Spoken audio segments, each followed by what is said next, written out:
Bien bonjour Alain, nous qu'a dit tout le monde bien bonjour.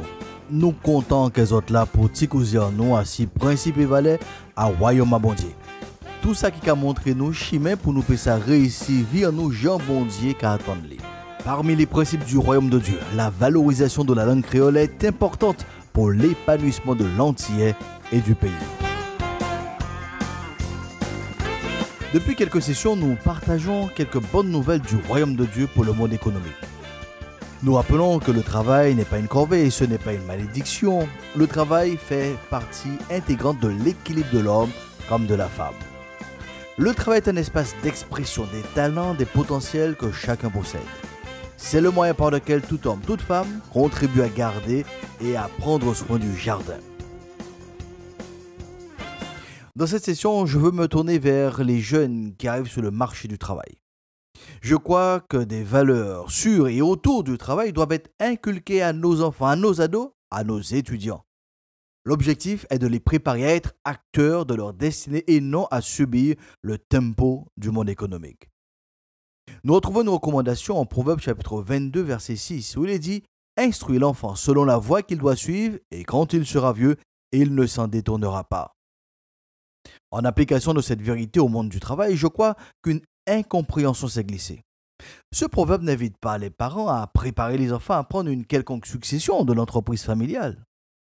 Il n'encourage pas non plus au transfert de rêves, d'aspirations parentales sur l'enfant.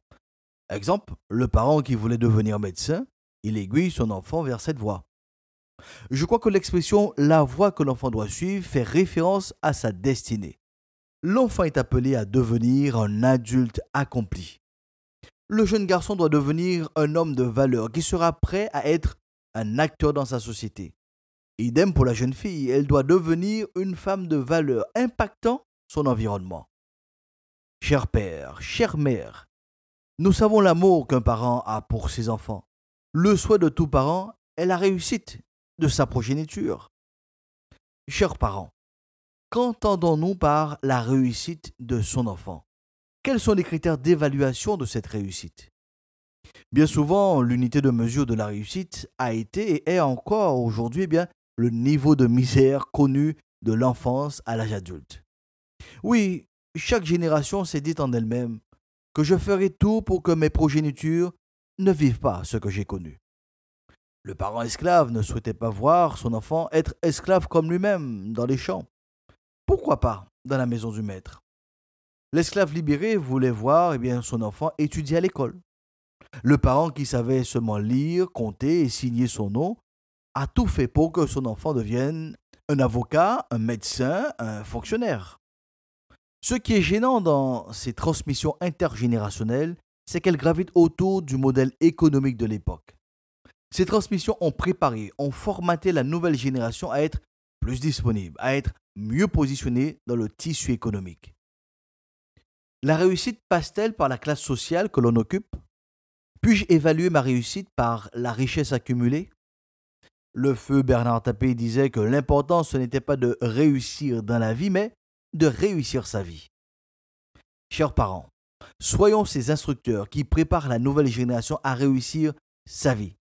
Cela passe par une acceptation de soi, de son unicité, une identification de la semence unique que chacun possède. Chers parents, notre mission consiste à préparer nos enfants à se réaliser, à devenir la personne unique appelée à l'existence pour une mission spéciale. Si nous associons l'argent, le statut social à cette préparation, nous détournons petit à petit l'enfant de sa première raison d'être. Nous le conditionnons à devenir un faire-valoir pour le tissu économique. Nous rappelons que Dieu n'a pas créé des riches et des pauvres, des salariés et des patrons. Il a investi tout simplement dans l'homme et dans la femme à qui il accorde la vie, le mouvement et l'être. Toujours dans le cadre de ce verset de Proverbe 22, verset 6 qui déclare « Instruis l'enfant selon la voie qu'il doit suivre et quand il sera vieux, il ne s'en détournera pas. » Permettez que je m'adresse aux enseignants, tant du public comme du privé. Notre système d'éducation met l'emphase sur la connaissance, l'application et la restitution.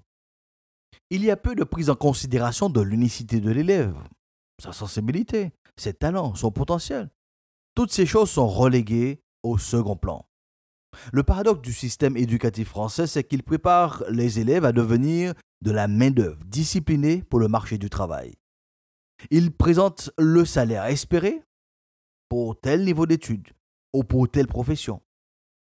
Tout en conduisant la nouvelle génération à entrer dans le monde du travail, le système éducatif français ne met pas l'accent sur l'art et la manière d'être un bon gestionnaire de l'argent. L'histoire nous a déjà démontré que l'on pouvait avoir une personne qui avait un bac plus, percevant une bonne rémunération, et qui se retrouve donc endetté. Trouvez l'erreur.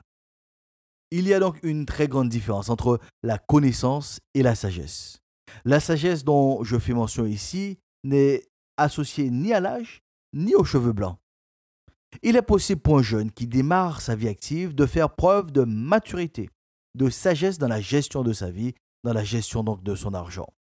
Comme dit le dicton, la valeur n'attend pas le nombre des années.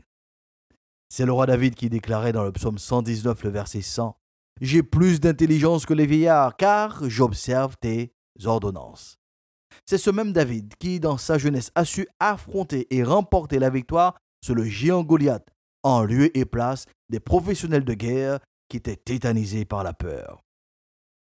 Chers jeunes qui êtes à l'écoute de l'émission Bonne Nouvelle, à vous qui vous préparez à entrer dans le monde du travail ou qui êtes déjà, sachez que Dieu ne vous a pas créé pour gagner de l'argent ou faire de l'argent.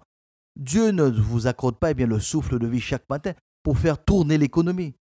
Dieu t'a appelé à l'existence pour faire valoir ce qui est unique dans ta destinée, la raison de ton existence. À toi de le découvrir, à toi de te l'approprier et de le valoriser. Tu existes pour apporter une plus-value avec ceux qui te distinguent de tous les autres. Prends le temps de te projeter pour les 10, les 15, voire les 20 prochaines années de ta vie. Que sèmes-tu aujourd'hui pour récolter demain?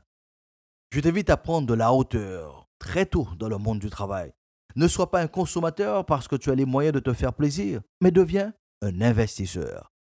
Apprends l'art de la gestion, de la maîtrise de soi. Sois réfléchi dans tout ce que tu fais. Ne reproduis pas l'erreur du fils prodigue. L'adjectif prodigue veut dire dépensier. Il nous est donc dit en Luc chapitre 15, un homme avait 2 fils.